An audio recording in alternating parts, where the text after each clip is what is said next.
Welcome back, everybody, to another episode of the South Star Classroom. I almost wanted to go and say our original, when we started back, common sense. But then everybody started using common sense, and it was rough over there. But welcome back to another episode. And this week we got the whole crew. I think David coming. I think so. You know what I'm saying? But if not, we got to start with the very debonair. You know what I'm saying? The very smooth and suave. You got the glasses with the brim. Omar, what's going on with you in your life, brother? We love this fall look, B. What's good? Man, I got this here hat in Australia, man. It's a nice ass hat for cold ass weather, baby. And sometimes, you got the hair, right? But then sometimes the hair just like, good, but you want a different look, or it's all over the place and it's cold outside. Just a nice little hat, man. Look all different and shit. You know what I'm saying?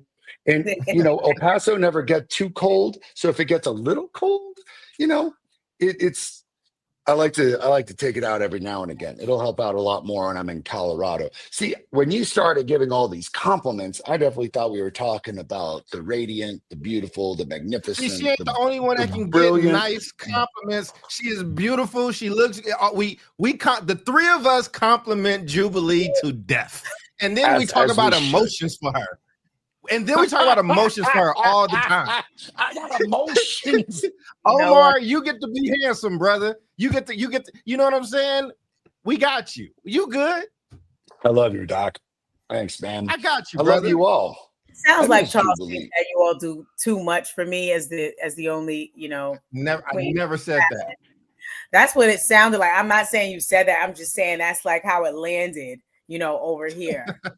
She's your queen. I love it. Y'all are hilarious, man. Well, Omar, how you doing, How you doing, Omar? Let me let you finish your check-in, brother.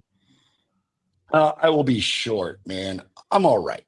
I know everyone always wants to hear, hey, I'm great and things are going great, but I don't think that's realistic. I think people have difficult times and difficult moments in their life, and they don't often hear how we navigate them or what we do in order to feel good during, or not feel good in a, I'm going to go out and tie one on way, but like, how do we navigate difficult times? I'm going through a very difficult time. Texas and anyone in K through 12 education is experiencing extreme financial difficulties. We have lost a ton of federal funding. We've lost a ton of state funding, all of which ain't going to come back for another few years. But I think the state of education is changing dramatically. Anyways, we are seeing more kids going to homeschool, more kids out of the system, more kids wanting something different. And I even think it's time for EPLA to start making some of those fundamental changes to its high school curriculum, to start adapting to what's necessitated and what's needed. Ideas that we talk about on the show need to start coming to fruition. We're going through a difficult time, but I will say that amongst difficult times, I am very lucky to have a family that I love and loves me, and an incredible sister and brother-in-law, a group of colleagues on this show that I deeply respect and deeply love talking that shit with. And it's just like, man, it fulfills my heart to just do this show just for the simple fact that I get to see you all and talk that shit. So well, we got you, brother. You know what's funny, Omar? We're gonna get the rest of the check-ins. I've invited. I've been in some big kind of groups. There's some big news coming from DC about the education department. But I was on that call and I invited all these kind of dignitaries to watch the show today. So be yourself. Like when you say be yourself. You want me to be the unfiltered, ludicrously loud? Listen. We all adults. If you got to curse, you got to curse. I don't know if we need 3 Fs in a row. I mean, y'all. I don't know if y'all know. Omar got me banned for a little bit on TikTok when we were doing a live stream. So we've lost some endorsements, but it's okay. It's all love. I got you. But so But that is today, a just producer let moment. it roll, let it fly, baby, let it fly. That is a producer moment, but I do want this group of people that I invited to watch the show because I think it's an important show. But I love you, O, and be you. David, I love that hat. How you doing today, brother? I'm good. Definitely, like, I think what was it? Today's Tuesday. So when did we got news on Friday that a coach, an educator, a leader in the city of Oakland had been shot and killed. His name was Coach Beam. He was based out of Laney College, the athletic director, but he was the longtime football coach there and the longtime football coach at Skyline High School in Oakland. If you're familiar with the Last Chance U Netflix series, there's one about him and the Laney College football team. So I highly recommend you going to watch that.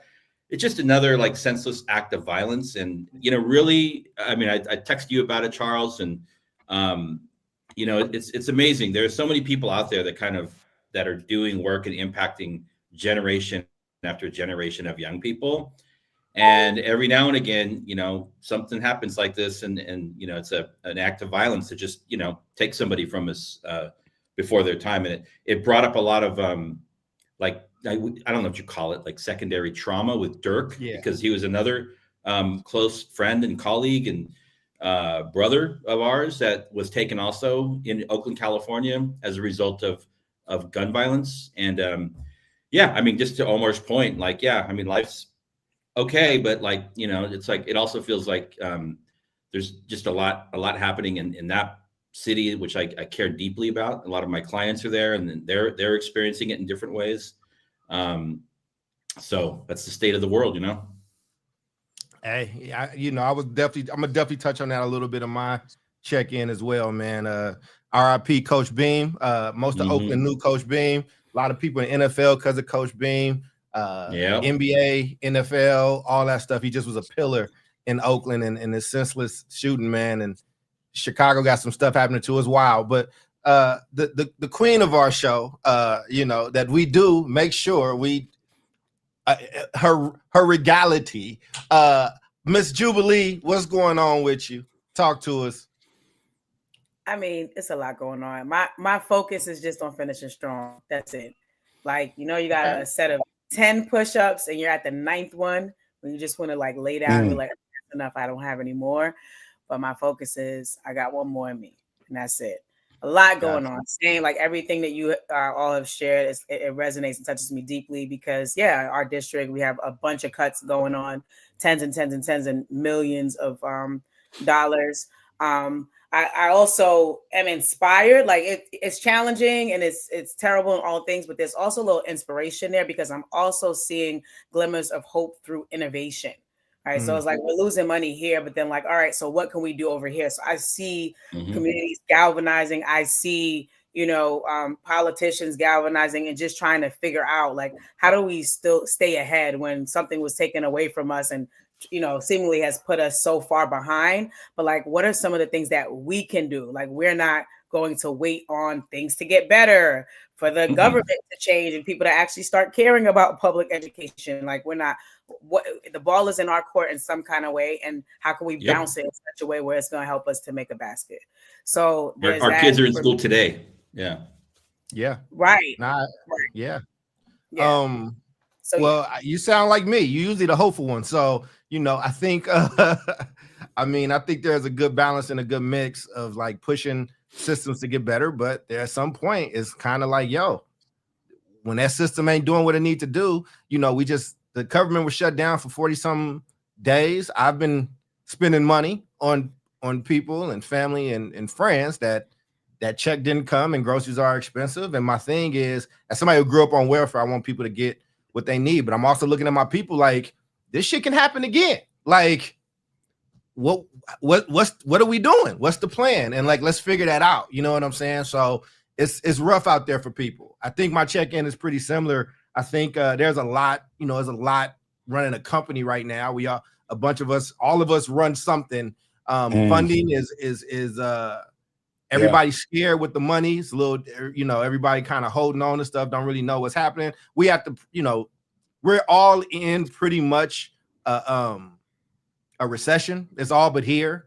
And the decisions that people are making, that means dividends are lowered. That means people that normally give out money might not be giving out as much. It's a lot of stuff. So we just gotta, we got to deal with it. We got to be ready for it. But Coach Beam really hurt. And in a story, not similar, but in the same vein, David, and Jude. So in Chicago, a few days ago, some kids were messing with this child. Child goes, gets his mom. Mom is trying to, yo, calm that down. The kids jumped the mom and the kid and the sister. Wait, These what? are children. Yeah. This is right now. This is happening. This is where the world is right now, man. Everything is just turned in a different level, or like targeting somebody like Coach Beam. It's, it is what it is. Jube, if you keep having Wi-Fi issues, it's all good. You might have to if you turn your video off, it might help you out a little bit. Doc, I was like, I don't know if we could ever do a show on it, if it'd be like enough, but I was reading an NPR article. You guys probably saw it, where like it's an all-time high of liberals and Democrats buying weapons. And like, my question is like, not just a show about the Second Amendment, but like what the fuck is going on? Like, where are we as a society that we feel the need to now arm ourselves to the teeth to get into ludicrous bouts of violence against our own family, which is like, I just got to tell you, just from a personal perspective, that's insanity. And that would have been suicide for me. My father grew up like literally fighting thugs and drunk soldiers in Juarez.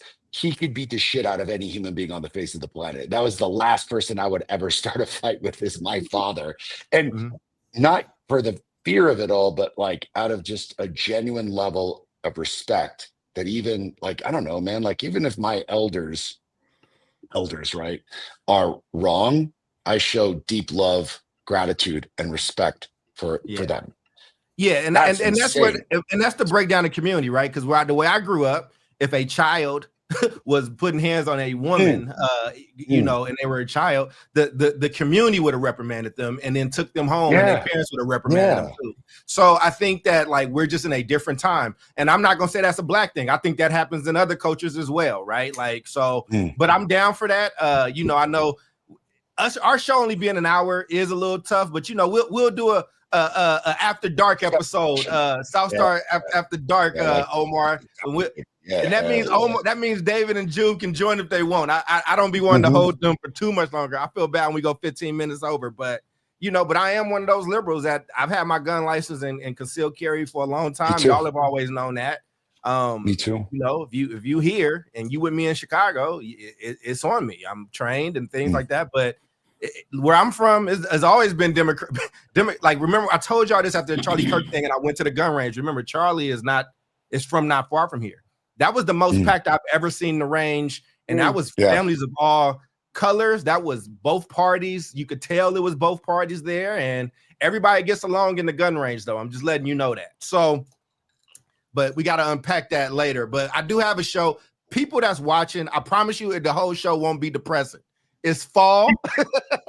The weather's changing. It gets dark at 2 p.m. Like, people are going through it, but hopefully there's some hope in this show. I'm saying that because I'm about to do a story, and the story is gonna feel depressing, but we got you. We got some recourse for you. So today, and I did an episode on this on my podcast, Color Commentary. So I'm gonna just bring the intro, and it has the details. We're talking about something that would reshape Black and brown futures for the next generation. New federal student loan rules just cleared a major hurdle at the U.S. Department of Education, and there will be some more big announcements from the U.S. Department of Education. Remember, if you want to know more about that, go look at one of our old shows. It's listed. I don't know the number, where we break down what it means when they're trying to close down the department. Basically, they're about to start outsourcing certain departments to certain things to other departments within the White House. So it's going to be interesting. But this happened last week.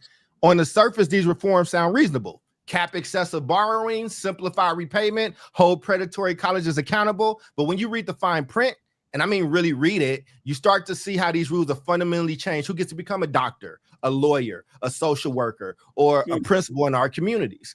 This isn't just policy. This is about pipelines. This is about who gets locked out before they even start. And let's break it down. But before we break it down, let me make sure you all out there know exactly what we're talking about. The U.S. Department of Ed has cleared this regulatory hurdle, which allows sweeping changes. The stated goals of these reforms are what I just said, the repayment and all that stuff, because we have such a huge debt. I myself, with all the shit that I do, I'm still 6 figures well in debt as far as loans and things are concerned, right?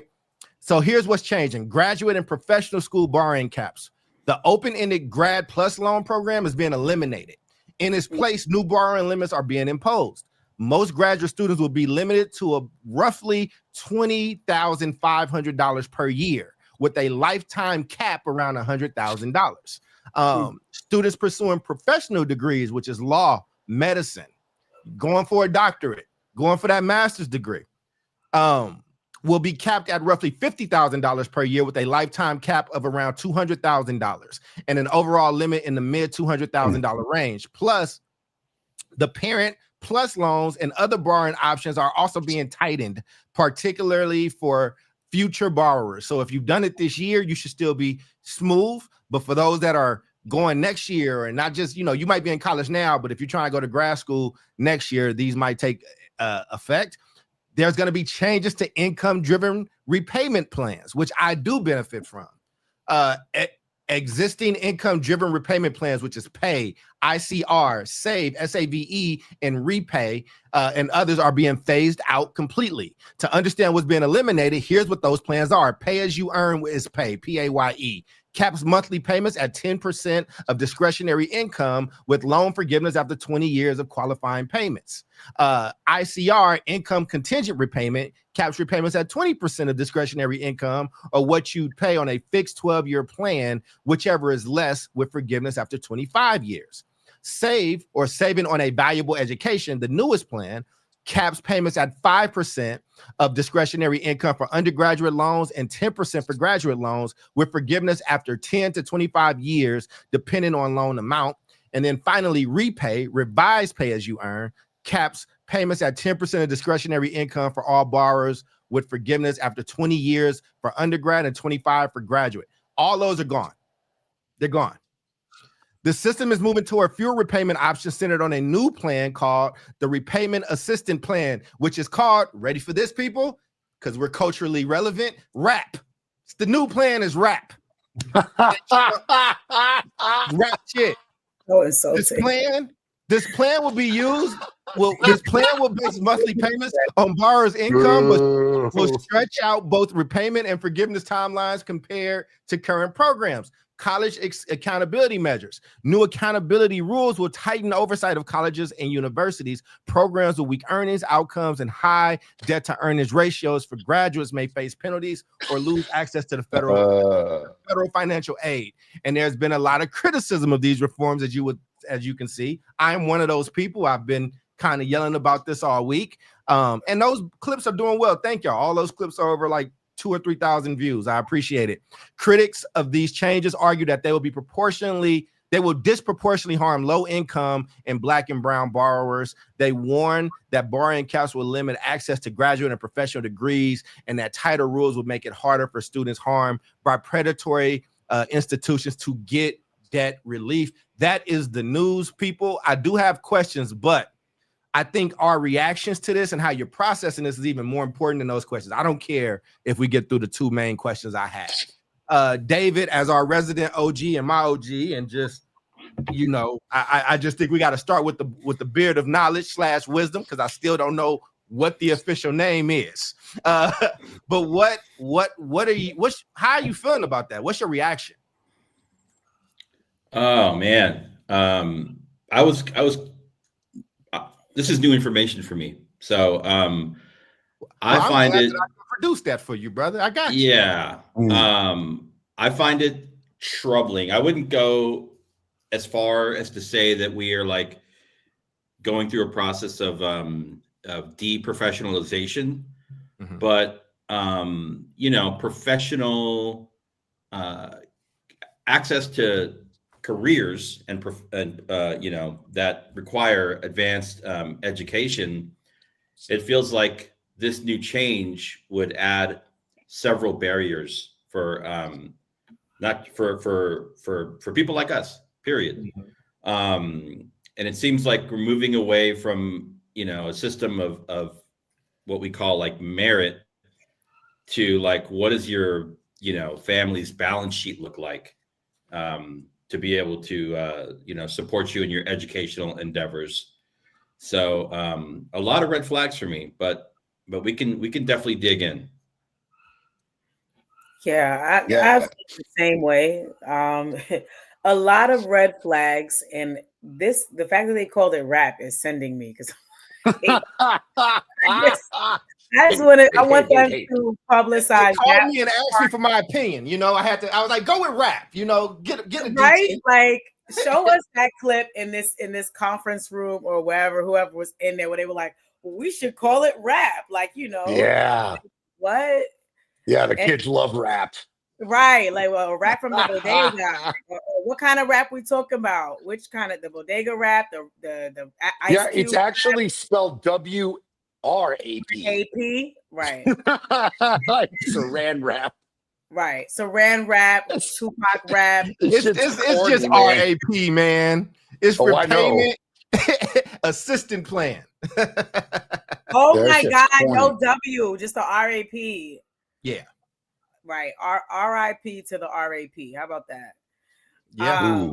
But yeah, Ooh, I don't have any other thoughts besides like again, just creating or maintaining the haves and the have-nots. That's what this really is. And so clearly we're gonna have to get Sister Mary Lou to teach us in a one-room schoolhouse, because that's the only thing that they probably will let us have, you know. Anyway, all right, I'm throwing it to you, Omar. Yeah. Oh man, you didn't want to throw it to me, man. Like this. First off, this shit corny as all living hell. Rap. What it reminds me of, which I find to be particularly apropos, is Dare. So y'all remember the Dare program, right? It was these folks went into school with their like shitty rap songs. Be like, don't do drugs, and it stood for drug abuse resistance education. And, you know, they went to elementary schools and were like, we're never going to do drugs. And then what wound up happening was Shout out Nancy Reagan. Yeah. Shout out Nancy fucking Reagan.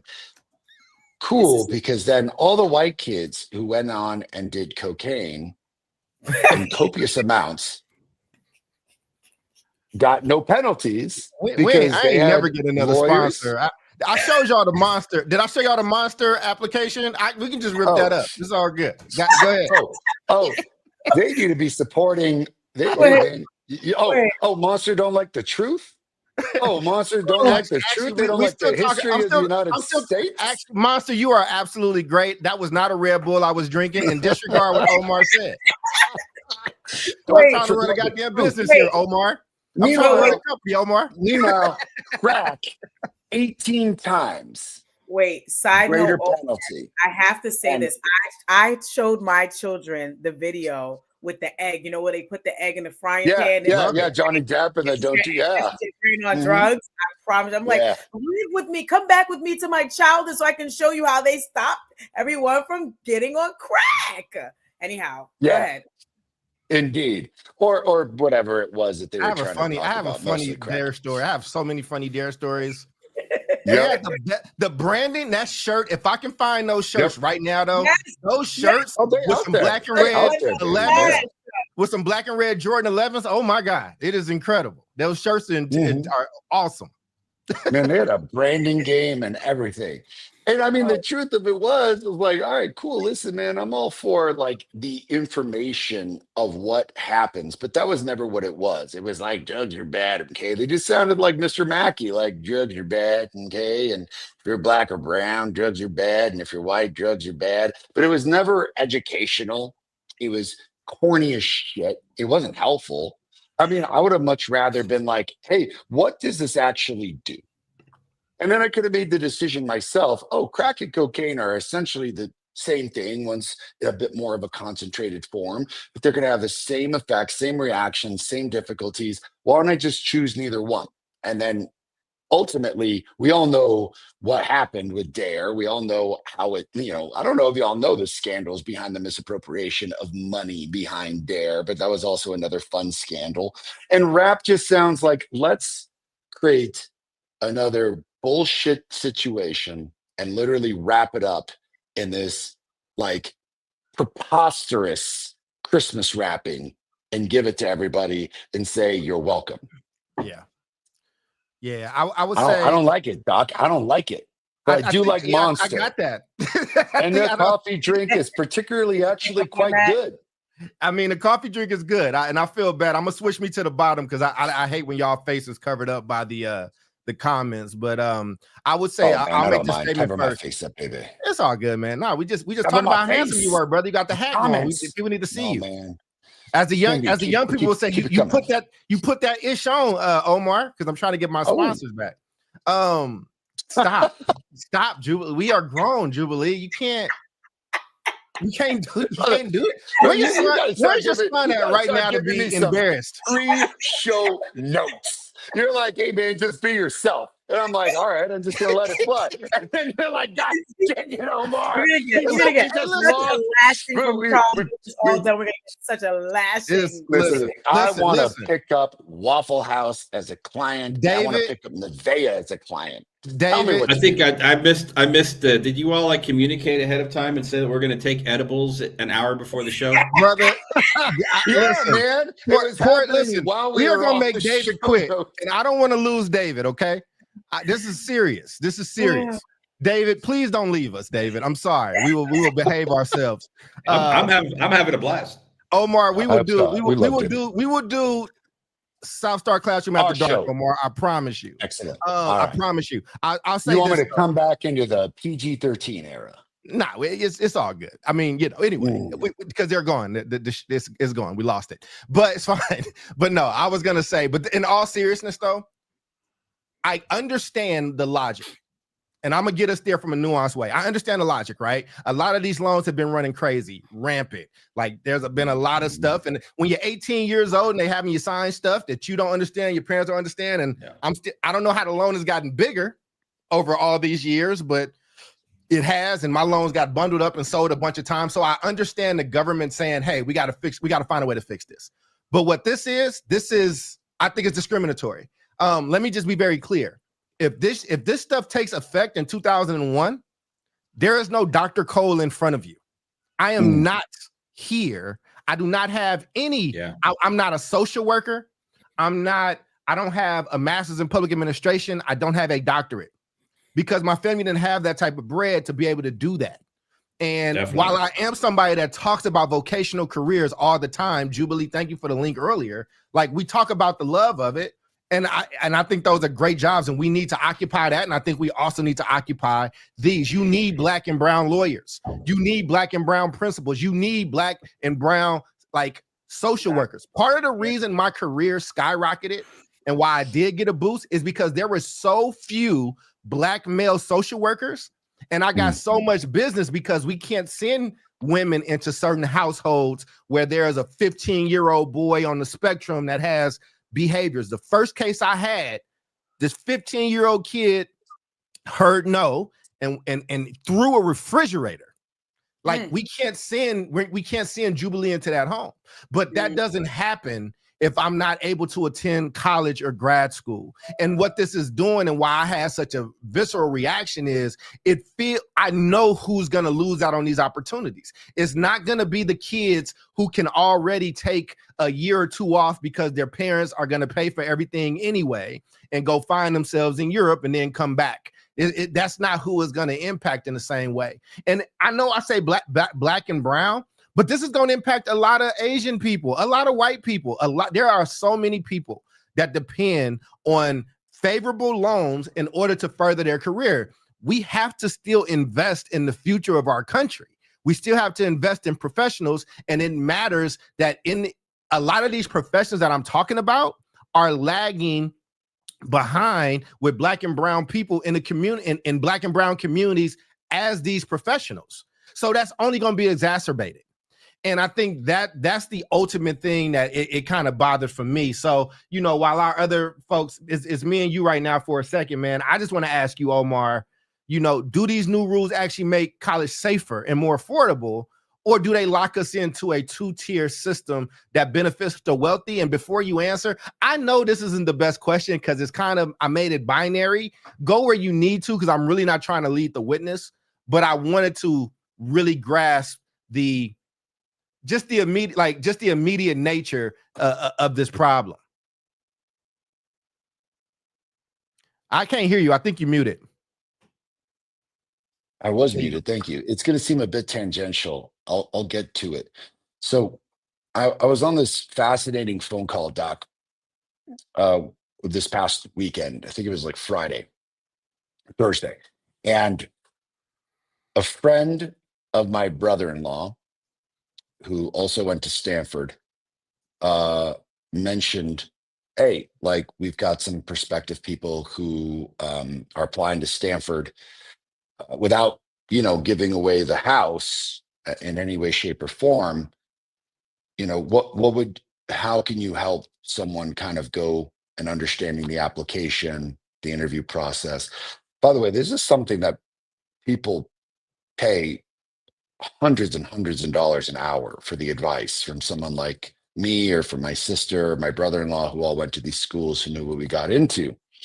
And it was a phenomenal young woman who, wound up inventing this apparatus and essentially wanted to combine engineering into how engineering can actually help social good, or help the social good of folks who are dealing with some level of difficulty in life. And I was like, look, this is awesome. But think about this moment, Doc. Mm-hmm. He has the privilege and ability of speaking to 3 Stanford graduates about her impending application, which is just such an exclusivity component that, yes, it's awesome that it was coming from 3 Mexican people who did not have the money to get into a place like Stanford, who, much like you, wound up getting in as a result of, like, hey, we knew something about the process, but we were lucky enough to have it.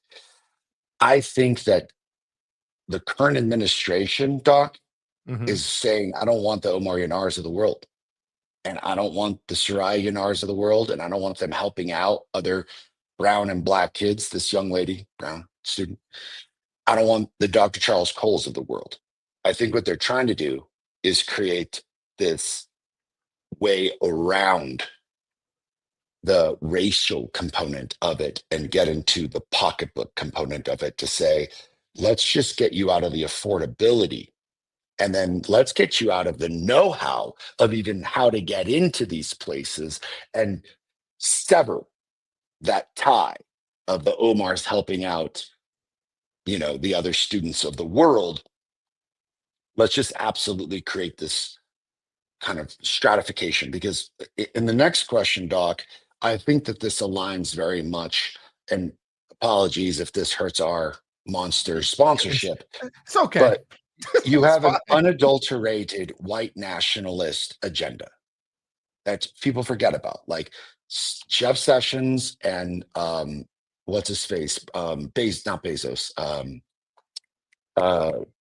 the guy who owns Breitbart, who I don't even know if he's with Breitbart anymore. I know you're talking about the weird face news. I got you. Yeah, I'll think of his name in a second. Bannon? These two created, Steve Bannon. Thank you. Mhm. These guys created this formula that became Project 2025. His face looks like rigor mortis is kind of set in already. Yeah, this isn't conspiracy theory, gentlemen. This is public documentation that no one wants to actually look up and read. And their tenets of this is really devised on, hey, we have a declining population in the United States, period. But particularly of white Christians.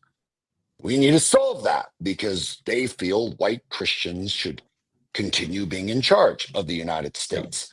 How do we do that? Let's tamper down on immigration. Dude, my brother-in-law was just telling me, David, I don't know if you know this, brother. This just recently was happening. Buses of people going back to Mexico, or individuals going back to Mexico are getting stopped on their way to Mexico and being asked for papers. Because if they don't have the papers that showed that they could have legally been in the United States, they're getting arrested just to up the arrest rates. These are people literally going back to Mexico permanently, by the way. Yeah. Because of what's going on here, which, you know, I would think that this administration would be all for. They're spending over $3,000 a day on the jail rates. So people can't buy eggs, people can't buy gas, people can't buy food, but you're willing to spend $3,000 a day on arresting someone who's literally going back to Mexico. This is a pattern, Doc. That's ridiculous. This is creating a stratification. Of course, this is creating a two-tier system. Of course, this is benefiting the wealthy, because the wealthy, Doc, for the most part in this country have been white. And yes, they allow some of us to seep through, just as like, see, we're not racist. There's Omar. He didn't have any money. He got to Stanford and Harvard. Or like, hey, that person, you know, they're black. They have money. See, we're not racist. They allow those things, Doc, to happen in order to basically eschew any, not just responsibility, but plausible deniability. Mhm. So, fuck yeah. I think that this is absolutely driven to create a two-year system, because, brother, how else do we afford this? And then how else do they lock people out from prestigious organizations, or any organization for that matter? It's just like, shit, Doc, what would you have done? What would I have done had we not had the ability to get some loans and some support? David, I don't think same any of thing us. for you. I don't think any of us would be here. No, Right. I wouldn't. Fuck no, I would. Not even remotely. And what I it worry feels about- very. It feels very. There's like an element of paternalism here, where you have, you know, quote unquote, small government MAGA people using the arm of government to say we're going to protect these you know, low to middle income potential borrowers, you know, from predatory or taking out excessive loans. I get that part, but then they're failing to actually protect the system, or to provide real, like, low cost or on the backside, like repayment, you know, options for people to go into particular fields. So it's like, okay, we're gonna protect you on the front end, but it really means that we're taking away opportunity, right? So I agree there, and I think at a time when we know, we talk about education, but we can talk about any kind of field that requires advanced degrees, you know, high paying, you know, careers. You know, our people are vastly underrepresented. And then when we talk about education, you know, it's the same there at a time when we know, when the research says that students learn best when the educators in front of them look like them, at a time in this country when, at least in public education, sure as hell in Chicago, sure as hell in California, as well as Texas, like our demographics are shifting, right? Yeah. And so that it does seem like they can say, oh, we're making these changes, they're race blind, you know, but really they're not race blind. That's the issue that I have with this thing. Yeah. Yeah. I mean, look, the two of you are as political nerds as I am. And it was the famous conversation Ronald Reagan had with Andrew Card, where it's like, hey, we can't say Jim Crow and segregation anymore. We're just going to use states' rights. That's going to be that's going to be the moniker for segregation, states' rights. And that's what people don't understand about states' rights. I was like, every time you say that, you are unknowingly, sometimes knowingly, an accomplice for segregation and resegregation. And I got to tell you, like, yes, we have our conversations about the benefits of like Black and brown schools. And I see the benefit in anything that will help a child. But I am what I would consider to be an old school liberal. I like being around everyone else, man. Yeah. I do not want to be in a self-segregated society of just Latinos, which El Paso kind of is. But I loved being in the Bay. I loved being around everybody at the same time and in a bar or in a restaurant and everyone's there. I miss it immensely. And I feel as if these are the kind of underlying programs, Doc, that play the long game. Yeah, it's the long game. You know what I'm saying? Absolutely. I mean, look, we're a very young country. We are a very young nation, and like a group of people with shared ideologies is like it's very young compared. Like if you look at Chinese empires, it's thousands of years old. Like we're under 500 years old here for the most part. A little more, right? But the point that I'm making is when you look at this, right, it's like let me lay it out, because I think sometimes people will be like, well, you missing some of the big pieces. Was this stuff predatory before? Yes. It was bad before. Like it has been terrible. And some things have to get fixed. The same way, like with Obamacare, there's some things that need to be fixed. It did what it needed to do. A lot of people are not aware of like how these premiums. I am, because I run a company and I have to sign off on like, oh, here's our healthcare, and those premiums have shifted. It's big, right? So I think those things need to be fixed, but you don't have to throw the baby out with the bathwater. I think that there has been a series of things needed here where it's like, hey, we are losing this international base that we talked about. We're having this thing with immigration. We need menial workers again. We need people doing this stuff. And if you get these Negroes and you get these brown cats, you get them out these colleges and these highfalutin jobs, these stinky jobs, we can probably bring some factories back. We can probably do that, right? But I think that we have to have some real honest conversation. When you talk about this two-tier system, it is really about there's a group of people that they feel has the right to this stuff. You know what I'm saying? And I think that if you born poor here, we don't really feel like you got the right to it and you taking it from somewhere else. Now, I will say this. I get what you're saying, Omar. I want to just make this statement. I know I'm going a little long, but I think it's important for our audience. There's a difference between segregation and choice. Segregation is a doctrine by law that tells me what I can't do, what water fountain I can't drink out of, and what school I can't go to. Choice is me having all the options open, and I'm choosing to take my black ass with Jubilee's black ass, and we're going to be over here because we feel seen and comfortable in that space. So, and I think you need that. I think one of the things I love about Chicago, in the city, it's like the Bay, it's like New York, it's everybody in the heart of the city. You drive out 10 minutes in either direction, you will run into Old Town, like an all Italian town, an all black town, a Caribbean town. And the beauty of it is that, some of that stuff is like a portrait in time where you get to kind of visit. I listen. Next time you out here, let's go get Italian in the Italian spot because it's the best there. It is incredible. When me and you linked up, we went to an Irish pub. That was a real Irish pub. You know what I'm saying? When you came to Chicago and we kicked it, right? Like, I like that. I like seeing that. I like being there. But I can move freely there. I can be there. They're welcoming to me. I'm welcoming to them. So what they are trying to get rid of, because here's the thing. They like segregation until it works against them.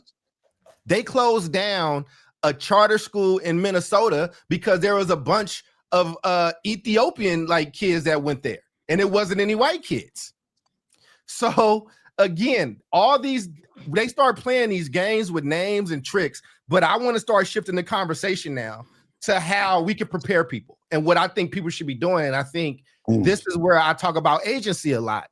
I'm telling you now, if you got a kid and you want them to go to college or you want them to go to grad school, and again, this administration won't be in power forever.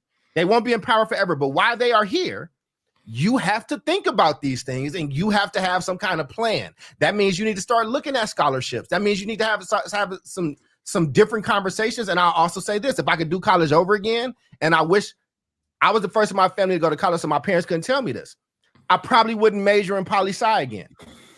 I probably wouldn't major in, I wouldn't let my child major in poetry. If I could do it again, I would major in something that is STEM. That is something that you can only get with that college degree, like an engineer, or if I'm trying to be a medical doctor. You can do any type of job and then end up going and being a teacher. You can major in anything and go and come and be a teacher. You can major in anything and be a politician. And I think that's the thing where my degree cost a lot more than it might have been worth, but it's put me in an overall position where I can do so many more things. So I'm forever grateful. Jube, I know you had to step away for a little bit. We were just, you can go with that question, or you can kind of just keep the convo over. Yeah, you can just keep the conversation. Just when you look at this, or if it's locked down a 2-tier system, you know, what are you thinking? What would you, how you're a mom with 2 boys that we adore here on this show, and one of them is about to go off to college and the other one ain't far behind. How are you looking at this stuff? How are you thinking? I think connected to your point, I sent you that trade video earlier because I'm over here like, I don't want to be the mom that's like, hey guys, go on over and sign up for these CTE programs. Like, I want to still support you playing your drums and stomping and all the things. And like your future is bright, and it's also imminent. Like it's right here. And so I'm not gonna say I'm in a pickle as a mom, but it definitely does raise a level of like urgency that I have, you know, which I feel like is pretty intense already. Because what is it going to look like for you? Even when we talk about like scholarships, I have a feeling that what maybe used to receive scholarships, or what would make you eligible for a scholarship, will also be shifting too. Like, it's not only these things. I think it's the entire financial landscape, because of who's creating these rules and these laws. Like, I think the people that are creating these rules, these laws, this is not about the children. This is about another bottom line. So I don't think it's going to be benefiting any of the babies I pushed out into the world. Right. So I think I am going to be reading up on it and looking, more into it, because this is a problem. This is a problem. And I think the other piece for me is, again, I want my sons to be able to choose, what they do, what they go to school for. But I also know you have to be able to like provide for yourself and like live a life, And so, yeah, poetry's out, poli-sci's out, but like what is in? So it's like, how do I maintain that? Maybe minor in them, Maybe minor. I know, like, I took poli-sci for one day, but you know what I can say? Poli-sci. I loved it. Listen, my son, Sydney, the one that was on, he loves all things poli-sci, all things American government. Like, he had an AP teacher last year. He talks about that teacher like they are besties, and they about to go to the Irish pub on Friday. Mr. Moore told me, he was like, what about, did you see Trump's latest? Like, they talk about all the things all the time. He's very intrigued by it, But I think also, just talking about back to the trade thing, I think about my young Black men, like, what are your hands skilled to do? Because in this environment, I don't know what you're going to be able to, get an education that I don't know what you're going to be able to do with the way how things are looking right now. So now I need to open my mind up to more options that maybe 4 years ago I would not have been considering, So yeah. That's what's up. And David, I mean, similar with you, your boy is right in between Jubilee's boys.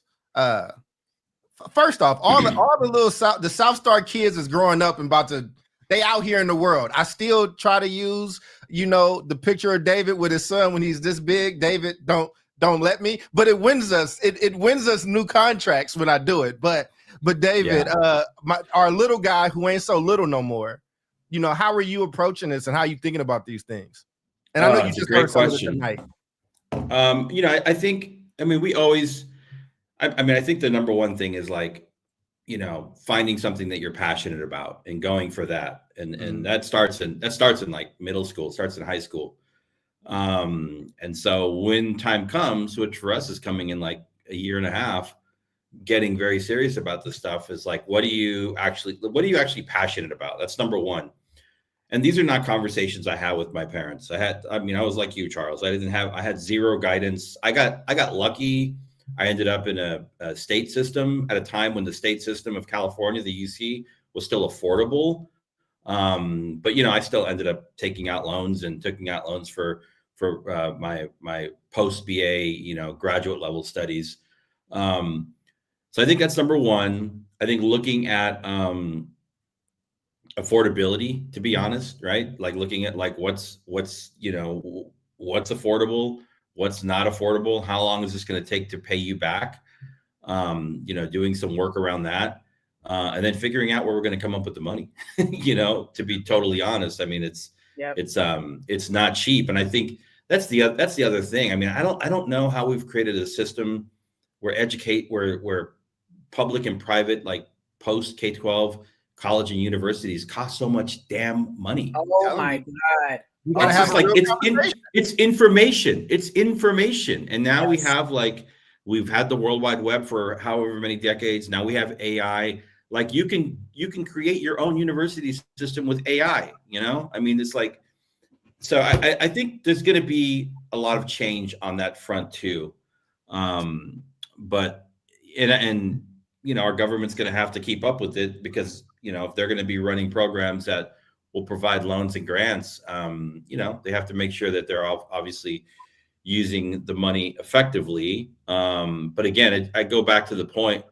I think this latest change is going to, work directly against the pipelines that we know that we have been working on, the educators, principals, lawyers, doctors, healthcare workers, counselors, social workers, and that's going to take a long time to reverse. Steve Bannon's name came up earlier, so I just wanted to make sure that people know that Jeff Sessions. I've listened to a couple of his podcasts. In case you missed yesterday's podcast, episode 4,932, zombie cannibal gangs in Haiti. Yeah.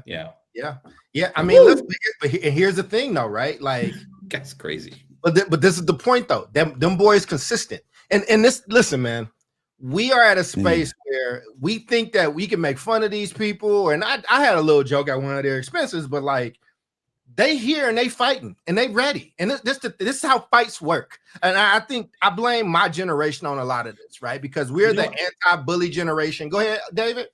I'm wondering now that we're making this connection. What was the name of the blueprint for this second Trump administration? What's it called? Plan what? Yeah, Project 2025, Brandon. Project 2025. So is this, I wonder if these changes that they're making to higher education grants and loans baked in some way to Project 2025. Yeah. There's always gonna be a dotted line. And I mean, but here's and that's the thing, they told you the plan is right there. And again, this is why Omar and I catch we caught a lot of heat. Well, I caught most of the heat because Omar don't know the people I know. But when we did our political episode and we were really critical of like the campaign before the campaign, we were like, yo, if you keep telling us how important this election is, why are y'all playing these games? Yo, step aside, bro.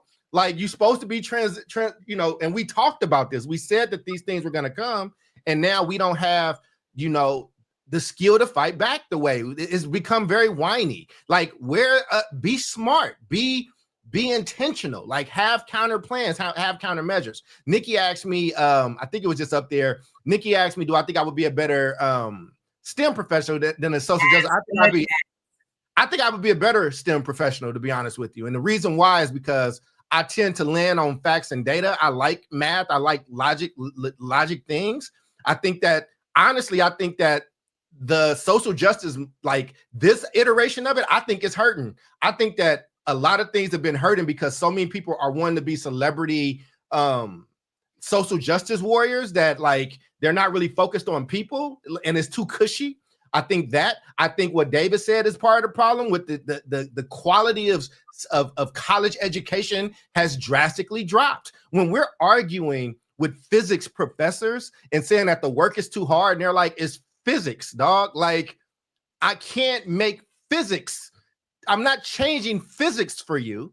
And when we started being afraid of other sides and other people coming on college campuses where you're supposed to exchange in free thought and different opinions, when we got kids saying, well, their speech is violence, when I come from a place of real violence, when like one of my best friends was murdered at like 13 years old, like from real violence. And I grew up in a neighborhood where people used to make fun of your mama and you just had to be funnier or fight. Like, Yep. That's Yep. part of the problem. The problem is you don't have a leg to stand on if all that other shit's not happening. If college is still doing what it needs to do, if it's still advancing us, if maybe the country wasn't 3 out of 10 of our students now could read on grade level, if we weren't becoming a more illiterate country by the day, maybe these things wouldn't have been able to take hold. Maybe if we didn't get bored listening to the news of what's happening in the White House to turn on some personal fucking reality TV drama and playing it out. Like there's culpability around, but those are the people in power. And that's what happens when people, it ain't fun when a rabbit got the gun. And when we had it, when liberals had it, we played with it in a lot of different ways or didn't get things codified, or you didn't codify Roe versus Wade. So that's why Roe versus Wade could get overturned. You know, hey, we went to a old girl. Hey, you old, Ruth. We love you, Ruth, but you old, boo. I'm still president. Barry, like I'm still president. Can I get I got to get a new justice in. Hillary gonna win. Hillary gonna win. I'm gonna do this to the end. All right, got it. So that's where we are right now. And again, it's such a wage gap. There's such a wealth gap in the left on the Democratic side that this shit not really kicking the way that it needs to, because a lot of our Democratic leadership is rich as fuck. There, now it's my fault too. I've lost us the sponsor too. Man, they love the real talk, baby. Come on, man. Look, man, look, HBO gonna pick us up. I'm just saying, man, I love me some Michelle Obama, man. I love the Obamas. I rock with them, but you can't go on TV and say certain things that you just said when it's like, yo, you're doing really, really, really, really, really, really well right now. Like, I get it. Like, listen, all those people that did not get their SNAP benefits, I have those people in my family. I've been paying shit for the last 3 weeks. Like, I hear you. Well, man, y'all punked out. Y'all did this. Man, people were starving. People are starving. So it's there. We are too used to easy spoon-fed answers and solutions. In this moment, it calls for something greater, and it calls for actual sacrifice. And what I'm telling the people that's watching our show and the four of us, you got to have some kind of plan. I think you should go for college and learn how to install that damn air conditioner. Learn how to fix that toilet. I don't know why we act like we can't have scholarship and VOTEC stuff in our lives. Yeah. Omar, like fucking David talks about this all the time, man. Like, what's wrong with knowing philosophy and knowing how to fix a pipe in your house? Yep. I learned how inadequate I was when I bought this house. I am inadequate. So I think we got to have a multi-tier solution. But I know we had time, and people, I've been getting the messages, y'all. The messages have been, can y'all go longer? Can y'all do this? It's hard. These people work. It's professional. And y'all wanted us to keep having this camaraderie. So when we got an hour, but the thing is, we leave you wanting some more. So with that being said, we're going to wind down into final thoughts. Omar, why don't you kick it off? And David, you're on deck. But we hear you. We'll try to work something out. But damn it, you got to take the morsels we give you right now. I would love to figure that out if we need to go another day or a little bit longer. But also, I'm always down for the After Dark episodes. I like the uncensored. I like going off on my rips. But wait, oh my, you just changed. Your voice just changed a little bit when you said that. Can you do that again? When you said the After Dark, your voice went a little lower there. Like, is he on Kiss FM right now? Is that what you're saying? He sound like he about to play the slow jams? Yes, right, like Lenny Green. Like, you know. Yeah, that's right. This is Omar and I at the Quiet Hour. We're going to play you the songs and hits that you want to hear, baby. Omar, go ahead. Get your model on. Omar is our resident model. Hold on. Do it right, Omar. There you go. All you. That's too much. Too much attention. Now you've embarrassed me and shit. This is Omar and R calling from the hotline tonight. You want to hear some sexy political talk? Just dial me. I have the face of a Muppet and a comedian. I appreciate the kindness of it all.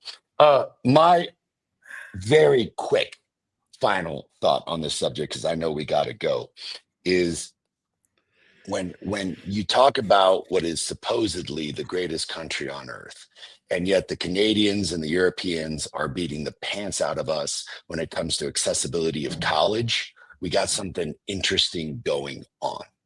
If this were about the education of the whole country, then why not make it the whole country? Because all I'm seeing, Doc, is more and more very specific programs that have echoes in history that I've read about that are trying to create that de facto, or excuse me, that de jure segregation without being de jure. How do we create that segregation without people knowing about it, wrap it up in a nice little present called rap, and give it to people, and they take it willingly because they've been convinced that this is for their greater good?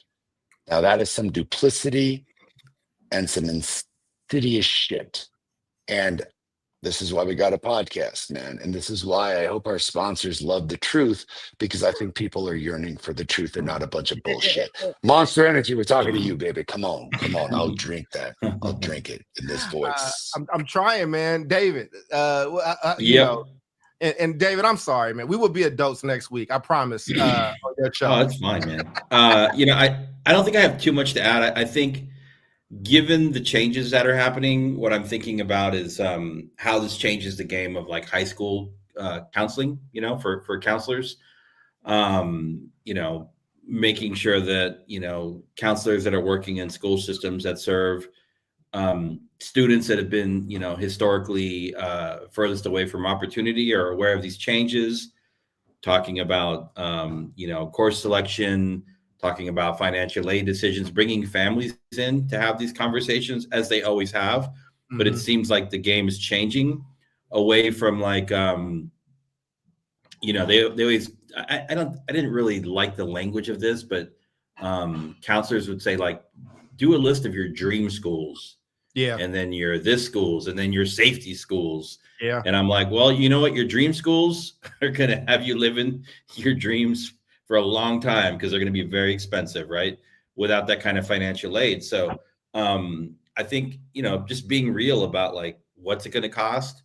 What are your prospects, you know, post-graduation? Like how much money are you going to make? How long is this thing going to take you to pay off? You know, even before you accept any money or accept, you know, attendance, you know, to any particular university. So that's kind of where my head is now, but man, it's crazy. I mean, this definitely seems like some next level, like gatekeeping under the guise of, you know, trying to run efficient government and protect people. I think the intended consequences here, you know, are not positive for people like us. But again, like, you know, who knows, in like 2 years, is it 2 years or 3 years? We can have an election and there's a whole new administration. And what do? They go back and like reverse all the stuff again. So it feels like we're on this big, like pendulum swing, overcorrection. Exactly, man. Exactly. Yeah. So yeah, I think it's gonna overcorrect both ways. And listen, it ain't promised that we win the next one either. So let's be clear about that. Jude, your final thoughts, you know.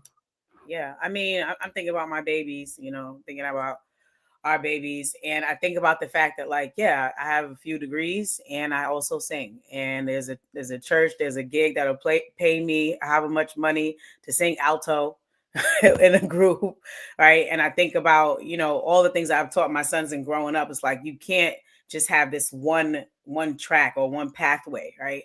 And I think that is becoming more and more necessary, right? To your earlier point, Charles, like what else can you do? So I think for me, I'm going to try to keep my sons far away from needing loans as possible, you know, because here goes Meadow. Here she goes. Sorry. Okay. Stay focused. It's all good. Meadow said, I'm the star. That girl was barking for an hour and a half. I mean, she's the GOAT when it comes to barking. But yeah, so for me, I want to keep them as far away from needing loans as possible. I also think in hindsight, like knowing that there are many parents that sign those like parent plus loans and things like that.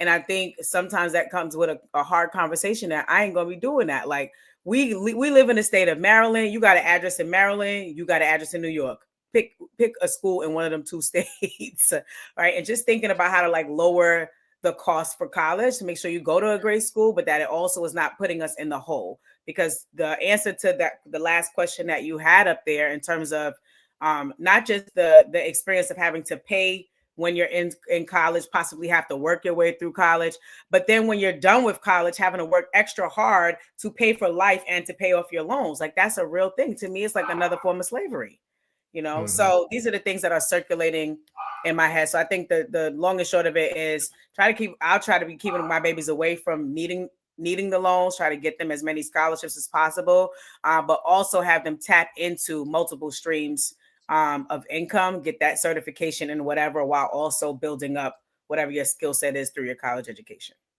Yeah, I just appreciate y'all, you know, seeing. I have 2 things that I look forward to every week is you all, and it's my Black Men's Book Club that I've been a part of, a form of it since I was 19 years old. And those 2 things, you know, they keep me grounded throughout the week. So I appreciate y'all being here. Listen, for my final thought, I expounded on this a little bit more on color commentary just because it's just the structure allows it to. So just go look up color commentary either on YouTube or wherever you listen to podcasts. Is there. The team told me I have to pump it better because I'm terrible at that.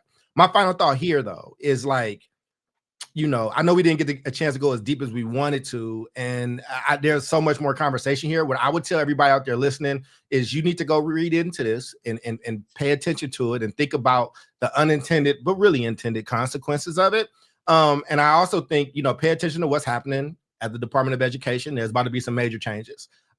It's happening. They told you what they were going to do. And I think we can complain about it, and sometimes we just like to be right in an argument, as opposed to like doing the things that need to happen to change those things. And I think that has to change because there's real people, maybe not the 4 of us per se, maybe people in our family, but there's a lot of people that's going to be impacted by a lot of these things. Yeah, man. And it just, but you got to be informed. You got to want the information.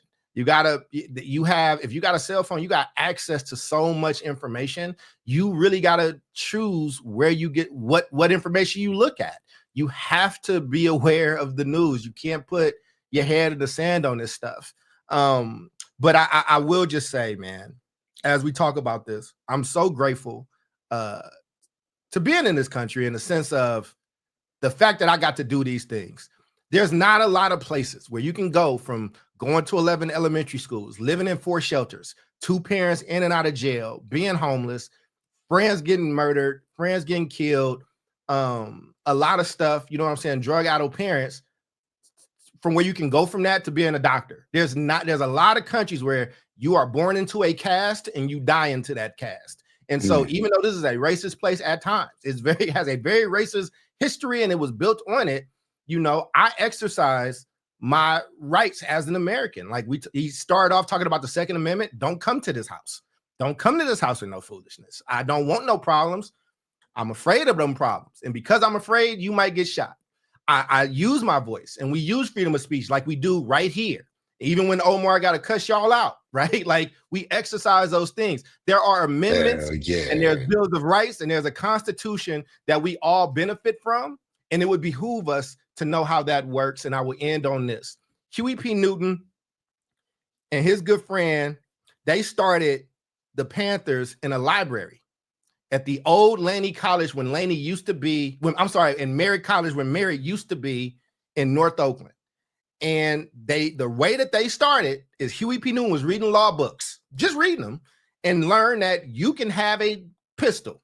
I mean, you can have a rifle. In California, you can walk around with a shotgun and rifle. And he went to the Capitol with some other people that were organized. And that's the only time the NRA was in favor of changing gun laws. What I'm telling you scared the hell out of them. Is knowledge is power. But you got to have some knowledge and you got to have some balls to utilize that power. And you can be right on these screens. You can be right on these phones. You can be right on Twitter. But what are you doing in real life and who's benefiting from it? And that's for me included. So with that being said, man, we thank you. Thank you for joining us. Join us next week. Actually, next week is Thanksgiving, I think. We're all for Thanksgiving, yeah. Yeah. So 2 weeks from now, baby. When I don't know my dates. I ain't got no family like that, bro. I be chilling. So I don't know when the holiday is. Something, we might be doing an episode. We might not. I have no idea. But in the meantime, you all take care of yourselves. Take care of each other. To our guests that came and showed up, thank you for commenting. Bill, we missed you. We definitely noticed. Bill, where you at? We pissed Bill off. I think Bill said, "Stop policing me and letting Omar cuss everybody out." He want to cuss Trump out too. Come back, Bill. We missed you. Bill, we love you. To Nikki, yeah, we do love Bill, man. To Cindy, to Nikki, to everybody that was in the comments. Thank you, and we'll see you all next time. God bless. Peace out.